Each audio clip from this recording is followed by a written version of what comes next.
You ever trust someone so completely that you ignore every red flag, only to find out the truth in the most explosive way possible?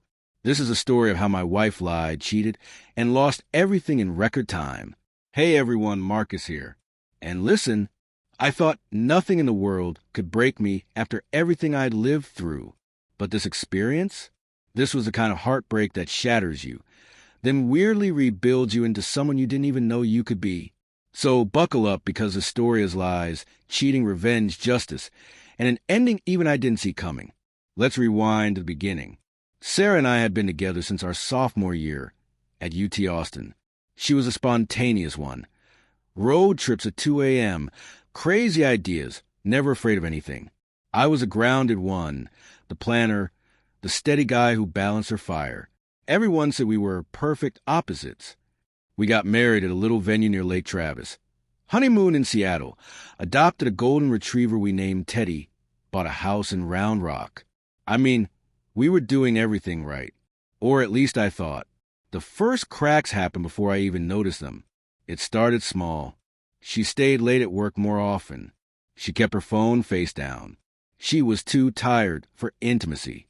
She became defensive about simple questions. She started wearing perfume she'd never used before. But I was naive and in love. I chalked it up to stress. Then she started mentioning him. In every relationship, there's that moment, the moment, when your gut tells you something is wrong. For me, it was when Sarah said, "You like Evan. He's literally just like you, but funnier." That stung, but I laughed it off. Over the next few weeks, Evan became the main character in her stories. Evan said the funniest thing today. Evan totally saved the team in the meeting. Evan and I grabbed lunch. He's such a good listener. She talked about this man like he hung the moon. But the thing that made my stomach drop, she dressed differently for work. Tighter clothes, more makeup, new hairstyle, perfume she had never worn around me. The worst part? One evening she came home smiling at her phone, and I asked what was funny. She said, "Oh, it's just Evan. He's such a clown." I asked to see. She instantly locked her screen. That was the first night I felt something break. I tried to fix it. I suggested more date nights, weekend trips. I cooked more, cleaned more, surprised her with flowers. None of it mattered. She got cold, detached, snappy. Anything I said annoyed her. Every time her phone buzzed, she lit up like a kid opening Christmas presents. One night I said, "Can we have a real talk? I feel like you're slipping away." She rolled her eyes and said, "Marcus, not everything is about you. I have a life outside of you. Stop being insecure." Insecure. That's the word cheaters use when they're trying to guilt trip the person they're betraying. Looking back, that was the moment she emotionally left the marriage.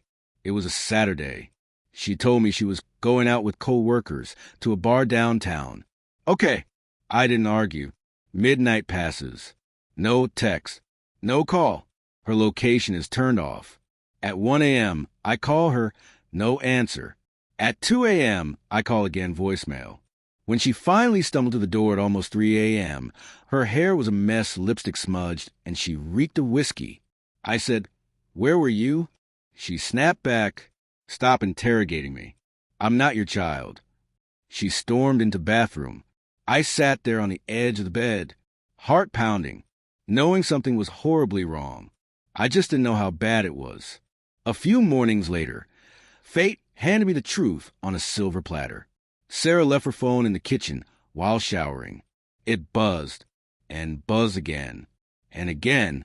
I shouldn't have looked, but something in my chest said, "Marcus, this is your moment. Open your eyes." The notification popped up. "Evan, last night was unbelievable. Round 3 tonight." My stomach flipped. I opened the chat. I wish I hadn't. Photos, selfies in hotel rooms, messages talking about me, plans to be together, jokes about how clueless I was. And then the one that broke something inside me. "Sarah, he'll never know. He's too trusting." I never felt pain like that in my life. Not anger, not rage, just heartbreak that hollowed me out. But after the shock passed, something else took over. Clarity. I screenshotted everything, every message, every picture, every timestamp. Then I made one decision.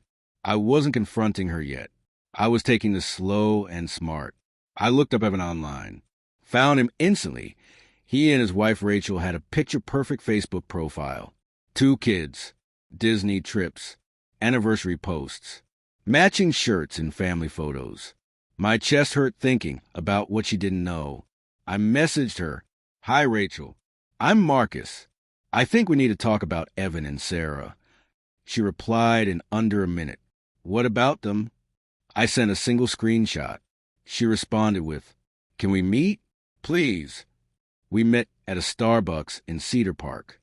She looked destroyed, eyes red, hands shaking. We sat for 2 hours going through everything. Turns out Evan had cheated before, and she suspected he might be doing it again. We cried. We talked, and then we made a plan. We weren't going to scream. We weren't going to fight. We were going to expose them the right way. Together. 1 week later, Sarah told me she was going to another work dinner. Perfect. Rachel and I tailed her car. She met Evan at a rooftop bar overlooking downtown Austin. They hugged, kissed, sat close, looked like a couple on a date. Rachel's eyes filled with tears, but she wiped them away and said, "Let's do this." We walked in. They saw us instantly. Sarah's face drained of color. Evan looked like someone had unplugged his soul. Rachel slammed her wedding ring on the table. I placed Sarah's phone, opened the affair text in front of her. She whispered, barely audible, "Marcus, please." Rachel said, "I hope your night was worth your marriage." We didn't yell. We didn't cry.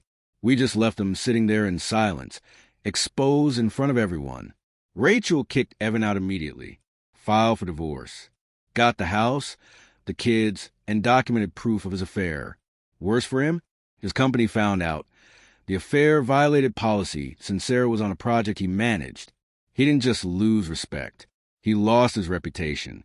He was demoted, transferred, and basically became the office cautionary tale. Sarah tried everything.